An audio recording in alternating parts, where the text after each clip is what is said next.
there's different forms of sanctuaries. Like, okay, I decided I'm going to buy, I don't know, 2 acres of land, and I'm going to build enclosures and fences to have more and more like larger scale. But also, Mindy, you as well, you have, I call it a sanctuary because you create a sanctuary in your house because all you have is the inside of your living space, for example, and you fit in as many animals as you can. It doesn't matter how large your house is or how large your property is. Even if you have a 1-bedroom apartment, that's why I try to reach out to people and say, hey, come to the sanctuary or to other sanctuaries and see how beautiful it is to coexist, because everybody has the capacity, and I hope people reach out to other rescues and shelters, say, hey, can I take in an animal? Is an animal in danger? I have space.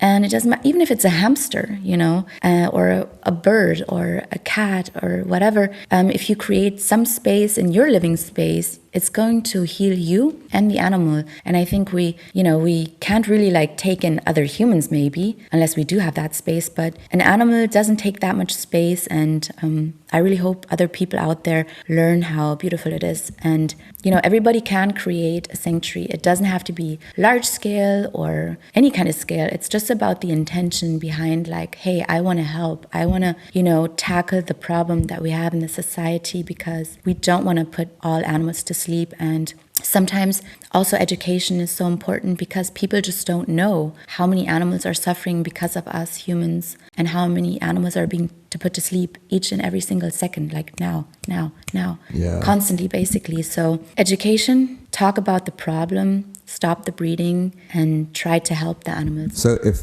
for like someone that wants to like open up their own sanctuary, like what would you like recommend for like a beginner to do? Like someone that doesn't know anything about like how to get a license or a permit, like what would be like the first step to like actually go about that process? I think number one is to understand, where do you live?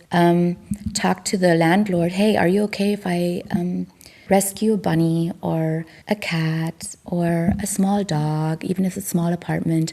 If someone has like acres of land, what are you doing with all the acres of land? Come on, people. I mean, what are you doing? You cannot use so much space. We're just like one human or two human or a family. Yeah. And how are you gonna like use 1 acre, 2 acre, or a half acre land? Like how? What are you doing with all that space? I mean, if you have access to any kind of space, why not share it? And sharing abundance and sharing space and love and whatever we have is just so much more enjoyable, you know, instead of being all by yourself and with your own family, and you guys just keep everyone out. And that includes the animals. And we have to stand up for the harm that we've created in the world. And, and then, like I said, just talk to your landlord or check in if you have the financial needs that you need to take care of an animal, and then just start small scale. And I also had the fantasy, I'm going to build like on 20 acres of land. And my mom was like, okay,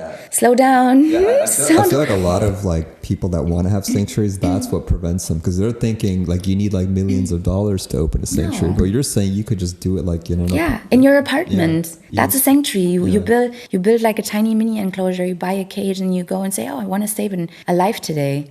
Go out there and do it. And if you can afford 1 bunny or 1 cat, then that's a sanctuary. That's a safe movement. Can you afford to feed and take care of 10 animals? Great. If you already have like 20 acres of land and you have the financial needs to build enclosures, great.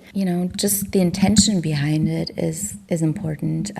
I think what we need to stop is just the breeding cycle. Let's realize we should stop breeding any animals and just make sure we don't continue to breed them, because all these animals, we need a place as well. And there's just, unfortunately right now, there's not enough homes or people out there that are aware or are willing to take in the animals. Yeah, it's unsustainable. So is this sanctuary like also like at its limits too? Because I'm hearing that a lot. Like a lot of sanctuaries are like reaching limits with like... Yeah, eventually you will reach your full capacity. Right now, no, I'm still like building as I go. Whenever I get in donations or, I have enough money at the end of the month, then I put it back into the sanctuary and I build fences and enclosures for more animals. So until every space is covered here on the property, I don't call it at full capacity. So what's like the most like expenses for like a sanctuary? Like, is it food? Like food? Really? Food, fences, because I mean, at least I don't want to, save an animal and then the next morning I wake up and they're eaten by a coyote, which is obviously a more natural cycle. But at the same time, I, build a relationship with them, and I care for them and I love them, and I just don't want to be, in the position to say goodbye to the animals over and over because of the natural cycle of coyotes and other animals. So I try to create a safe space so they can actually grow old here and live their life here.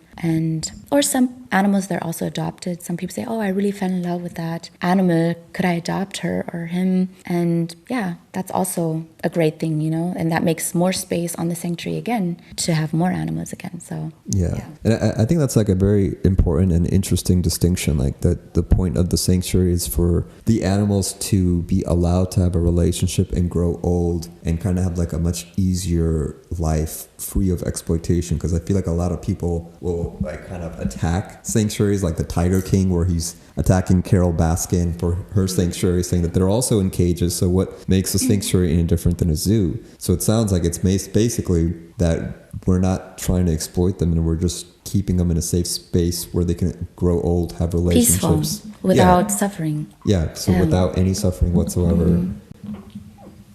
The hamster is like trying to say something. Is he trying to greet lady over here?